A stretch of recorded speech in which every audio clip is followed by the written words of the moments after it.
नाशिक जिल्ह्याच्या नांदगाव तालुक्यातील घाट माथ्यावरील पूर्व भागात असलेल्या बोलठाणपासून 5 ते 6 किलोमीटर अंतरावरील रोहिली बुद्रुक येथे सभामंडपाचे काम करण्यात आले आहे। परंतु सदर काम निकृष्ट दर्जाचे झाले असल्याने संबंधित ठेकेदारावर कायदेशीर कारवाई करण्यासाठी मागणी रोहिली बुद्रुक नागरिकांकडून करण्यात येत आहे। नांदगाव तालुक्यातील रोहिली बुद्रुक येथे सभामंडपाचे बांधकाम मंजूर झाले होते।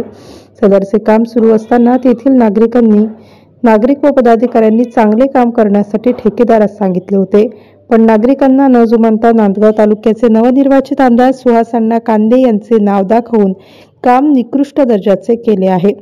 सध्या येथे केलेल्या सभामंडपाच्या बांधकामाला तडे गेले असून आतील फरशी सुद्धा खाली गेली आहे। त्यामुळे संबंधित विभागाने या कामाची प्रत्यक्षात पाहणी करून या ठेकेदारावर कारवाई करून संबंधित ठेकेदाराची मान्यता रद्द करण्याची मागणी स्थानिक ग्रामस्थांनी केली आहे।